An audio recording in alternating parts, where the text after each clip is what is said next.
Welcome to this week's edition of Freedom and Prosperity Radio. It's the weekly radio news magazine, or the Radio Weekly News Magazine, you decide, put together by the Virginia Institute for Public Policy to help you go off into that barbecue or into that social setting that we're now allowed to go into, thanks to Governor Northam's good graces. And when somebody says something crazy that doesn't make any sense but seems driven by hashtag narrative, you have a better answer. One of our favorite things to do is read from a book called Are We Rome? It's written by Lawrence Reed, and it's put out by the Foundation for Economic Education. Joining us today, the Senior Fellow for Education in the Foundation for Economic Education is Kerry McDonald, and she is on the Newsmakers line with us this morning because she's concerned about the fight against critical race theory in schools, especially at the state level. Kerry, welcome to the program. How are you doing today? I'm doing well, Joe. Thanks for having me. You have an article at fee.org about the critical race theory in schools. We have piles of it in all of our area schools here in Virginia, parents rising up against it, parents that had heretofore been hardcore Democrats rising up against it, states across the union pushing back against the federal mandates on it. But you're concerned about it. Your article is called Why That Could Backfire. Explain, Kerry. Well, critical race theory is really the hot topic in education right now, and I've been writing several articles about critical race theory in U.S. schools really since the first of the year, as this has really heated up. And, you know, I think there's sort of two things that can be true at once. The first is that we can acknowledge that critical race theory is this toxic ideology rooted in Marxism that really causes us to look at all social interactions through the lens of race and power structures associated with race, in much the same way that Marxism looks at the oppressed versus oppressor in context of class. And so critical race theory really takes that to the next level and looks at this through race. And that's problematic because, of course, it goes against our kind of classical liberal ideas and values of equal rights under the law, and certainly goes against Martin Luther King Jr.'s vision of American society that judges people by the content of their character, not the color of their skin, and really critical race theory does the opposite. So we can be against, and we should be against, critical race theory in schools and in our broader culture. But I think the real challenge is when we start to see some states responding to this with bans on critical race theory. And in the article that you're referencing at fee.org, where I talk about how these state bans could backfire, I reference, for example, the Idaho legislature and governor who just passed a law banning critical race theory. And even though the statute or the policy that they put forth doesn't sort of explicitly ban critical race theory, it really upholds kind of this idea of non-discrimination in schools. It has I worry that it could have the impact of kind of taking us back to not acknowledging the very real and, you know, tragic examples of institutional racism in our country's history, namely government-sponsored racism through Jim Crow laws and redlining and federal housing policy. And I referenced an Idaho legislator who, in the weeks kind of leading up to Idaho's ban, talks about how, critical race theory has been creeping into our schools for a while now, and she references Harper Lee's classic book, To Kill a Mockingbird, as an example of this. And of course, you know, To Kill a Mockingbird is a fictional story that identifies real examples of racism in Jim Crow South. You know, and it's certainly not an example of critical race theory. It's actually an example of you know, historical analysis that we should be definitely teaching kids about. So that's my concern with some of these bans, is that it could go too far in the other direction and provide us, you know, with sort of a dishonest view of American history as a result. It's interesting. You're making the literary references. We were talking about it on my local show, and I said it would be sort of like basing public policy on only watching 2/3 of the movie in the heat of the night, where you're just convinced it's all racism, it's all racist, it's all, and then it turns out to be completely not, and a much more human ending to the story, or watching the movie Raisin in the Sun without reading the poem by Langston Hughes that it takes its name from, where you realize we're talking about human issues. And I think what you're sensing, Kerry, is the same thing I sense, which is conservatives are taking the all too common sort of easy hashtag answer, ban CRT, rather than actually acknowledging the fact that poverty is a huge issue in our communities. It's being used as a way to make it appear as if there's institutional racism even where it doesn't exist. And that should be what we're taking our efforts to address in a lot of ways, shouldn't it? Yeah, and I mean, I think I understand certainly the desire and inclination to fight back against critical race theory at the state level by implementing some of these critical race theory bans that several states have already started to do. I think it's completely understandable. But I worry that sort of fighting this with state power and coercion, again, could backfire in ways that I've mentioned. And so I advocate, really for, we should be vocal about this and stand up against what is actually critical race theory indoctrination in schools. We should, at kind of local school board levels, have parents speaking out against this, making sure this doesn't happen in their schools, being outraged when they see examples of it.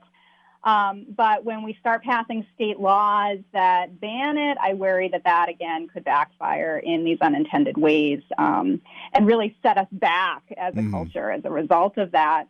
And, another point that I make in the recent fee.org article that you mentioned is, if we're going to pass state laws or have any kind of public policy response to this at the state level, I'd rather see states really expand their school choice policies to allow parents to opt out of government schools if they choose. And this would be true, for example, there were parents and teachers who fought against the Idaho ban on critical race theory recently, and those parents should be able to opt out of those government schools for other education options if they don't like the direction that those schools are going in. As long as schools are compulsory, we need to give parents an exit ramp.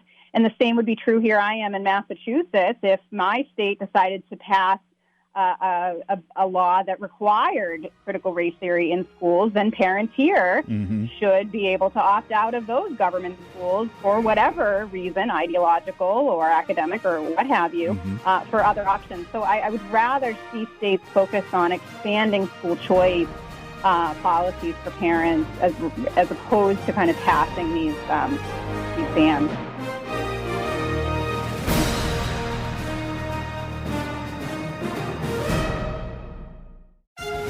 Kerry McDonald is on with us, author of a great piece, many great pieces, but the one we're focusing on is concerns about state bans on critical race theory at fee.org, the Foundation for Economic Education. Kerry, you certainly point out something that I've seen happen all the time is, the conservatives get a law passed and then the progressives then turn around and use that very law against it, or the precedent of it, saying, well, you banned this, so we're going to ban the other thing. And then you begin this, softcore fascism of, canceling everybody by state law. But I think it also identifies the problem with this federal government, federal Department of Education, top-down curriculum mandates tied to big bags of federal funding as well. Yeah, I'm glad you brought that up. So, one of the more recent examples at the federal level that's seeking to expand critical race theory in schools is that the Biden administration announced a series of grant projects that would be funded for civics education and American history that really focus on critical race theory, sort of prioritizing grant projects that would amplify critical race theory in U.S. schools. And I made the point in one of my fee.org articles that, again, the federal government has no constitutional role in education. It should not be involved in education. Education doesn't exist anywhere in the U.S. Constitution.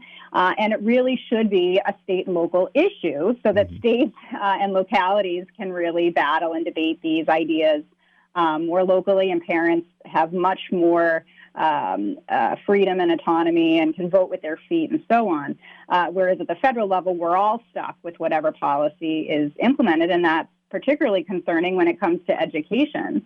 And I made the point in this fee.org piece that back last fall, I wrote an article for Fee that talked about, if you don't want a Biden 1619 commission, you should oppose Trump's 1776 commission, really foreshadowing where we are now. And I said, even though we may be sympathetic to the idea of patriotic education in our country's schools and sympathetic to the idea of a 1776 commission to combat the 1619 commission, which of course refers to the New York Times' controversial 1619 project that is also being implemented at the federal level through this grant program.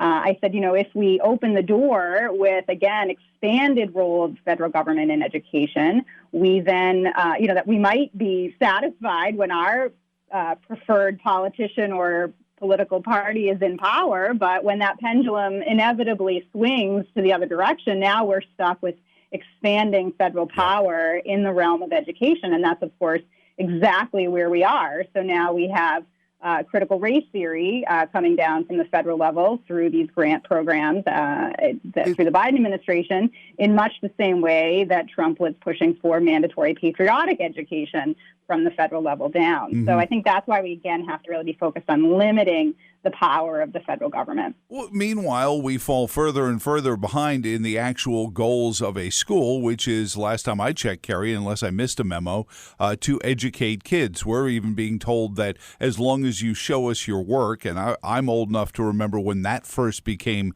part of the teaching process, is that, well, let me see your work and maybe I can get you partial credit. And I remember being a high school kid thinking, well, this is kind of cool, because I was a high school kid at the time and thought, well, I can get partial credit for at least showing my work. Now we're giving the entire credit for simply showing work, even if you don't get anywhere close to the answer.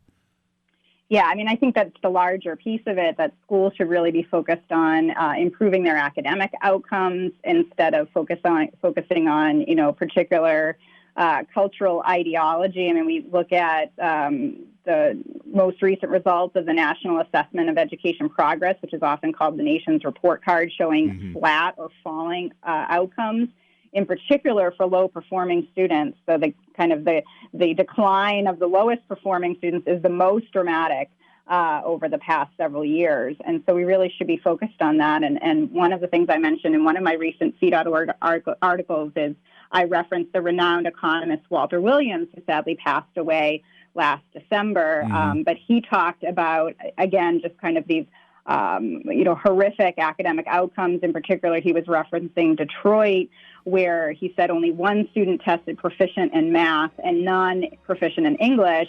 And yet he said the schools there in Detroit had spent a full week learning about systemic racism and sort of this critical race theory dogma.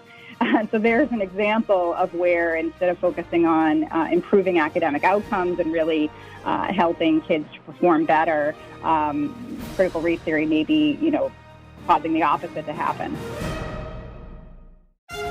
The National Center for Educational Statistics, Kerry, we're talking with Kerry McDonald, Senior Education Fellow for the Foundation for Economic Education. And I want to circle to the uprising amongst heretofore Democratic Party member parents across Virginia against, the indoctrination of school kids, the idea that, no academic achievement awards will be awarded, even if that costs a kid a scholarship, it's fair. Those sorts of issues, when you see it driving Democrats off the reservation, I guess is the phrase I would use. The National Center for Education Statistics says that there are 56.4 million students in elementary, middle, and high school, K to 12, across the United States. Why is it that we think a federal bureaucracy with, a couple hundred, maybe 1,000 people in it can come up with a curriculum that addresses each one of those individuals sufficiently? Right. Well, I mean, I think that again gets back to the point that, the U.S. Department of Education is unconstitutional. It shouldn't be involved in education policy at all. And this really should be something that states and cities and towns focus on.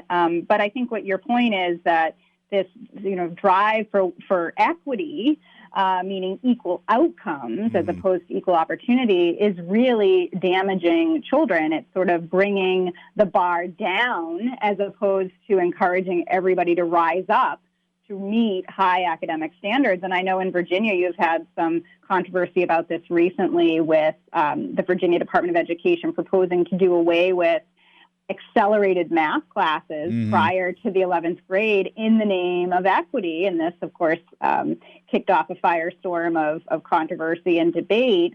Again, this idea, let's put everybody together in these more heterogeneous math classes, particularly in middle school and early high school years, instead of acknowledging that some people really are gifted in math and should be given an opportunity to accelerate and go much further in math. We also see the same thing happening in California as well, similar to the Virginia proposal. So, there's a lot to be battling at the state level, and again, the Fed should stay out of it.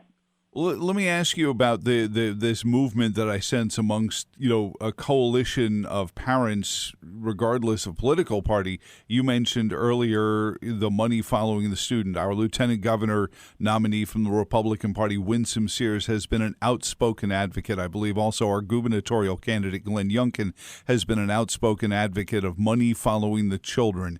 It's a concept that blows up the whole Blaine Amendment idea that a parent can't decide where their school children's monies are spent because somehow separation of church and state weighs in on it. And I'm glad to see them talking about this. Are we heading into an era, along with, the COVID lockdowns mandated by governors like Ralph Northam, that parents are saying, yeah, you know what, give me even 75% of the $13,000 you're going to spend in a year on educating my kid, and I can do a pretty damn good job of it. Absolutely. We've seen support for school choice policies soar over the past year. Now, the most recent Real Clear Opinion Research poll showing more than 70% of taxpayers support funds following the student as opposed to the system, giving families access to some of that per pupil expenditure as opposed to being funneled into these bureaucratic school systems that in many places across the country have been closed for full-time in-person learning. In fact, even as of today, only about half of the U.S. school districts are open for full-time in-person learning. And I think a lot of parents and taxpayers are saying, gee, why are we continuing to fully fund these school districts that are not serving our children well academically, even in pre-COVID times, and have really been shuttered for the most part over the past year, in large part due to teacher union resistance to reopening. So let's, redistribute those taxpayer dollars into the hands of the families directly and allow them to make some education choices and expand opportunities for kids. You bring up the teachers union. I was watching a piece, my friend Pedro Echeverria at C-SPAN. I've been a guest on the show many times. Had Randy Weingarten on, president of the American Federation of Teachers, and pushed her on the whole report that came out that they were writing whole segments of the CDC guidelines regarding reopening schools, which is obvious. They're a union. Their job is to protect their members. I get it, and that's fine. That's what she's doing. She isn't the science that we're told we're supposed to follow, though, when it comes to CDC guidelines. But now I worry that there's a narrative coming out that the new variants, create super spreader COVID zombie children that are asymptomatic. So any kid is just spreading COVID like crazy crazy, this Indian variant, and I worry that we're creating yet more reasons to keep our kids locked in the basement. Yeah, I wrote an article for Fee.org about that same topic that you mentioned, the sort of CDC Teachers Union collaboration, I suppose, to put it lightly. Collusion? Can we use the word collusion? I think that's probably more appropriate, but certainly heavy influence. And yeah, I mean, we should always be concerned whenever you have a powerful public sector union influencing, public policy for all of us. That's problematic.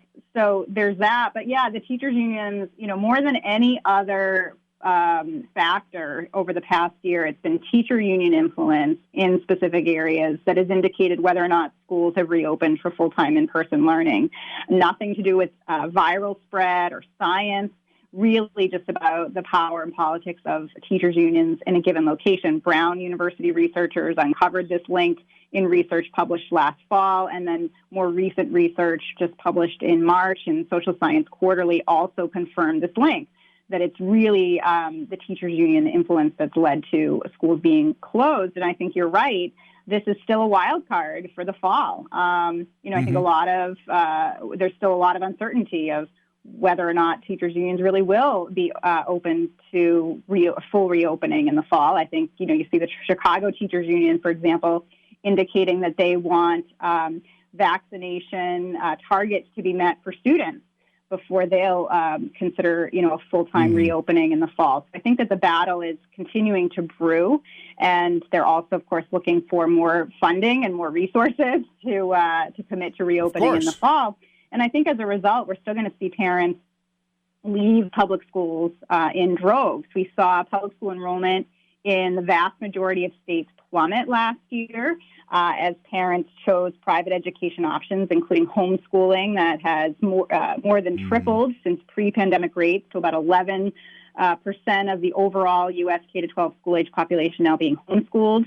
That's about equivalent to the overall population of students who attend private schools across the country, about 5.5 million students. So we're seeing, parents really walk with their feet, vote with their feet, and choose private education options. And I think, again, that's where school choice policies will expand those options for more families. And just to be clear, we have several private schools in the area, and I don't have any reports of super spreader, mass outbreaks in those schools that, for the most part, have been open for the whole time of COVID. So, I mean, I think they're creating a house of cards in this because it's provable and testable that the schools that have been open haven't been petri dishes. Definitely. I mean, you've seen most private schools and parochial schools open full-time for in-person learning since the last summer and early fall. And you're right, they haven't had outbreaks. They've been able to open safely and protect students and teachers. And so, again, these teachers unions, I think, are really on flimsy ground when they talk about continuing to halt full-time reopenings.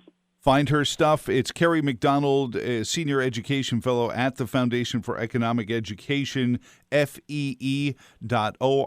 Get their book, Are We Rome? It's going to chill you. It's going to make you not sleep at night, but in a good way, to activate you, I think, in a little bit. I know it's done that for me. But thank you for everything you do regarding education, Kerry, instead of indoctrination. We need more of you out there, but at least we can do is all read your stuff. And thank you for joining us this week. Oh, thanks, Joe. It's been great. Up next, we continue this as we take it into civics. Thomas Lindsay, Senior Fellow with the Texas Public Policy Foundation, and Action Civics in our schools. What is Action Civics? And we'll get into that next on Freedom and Prosperity Radio.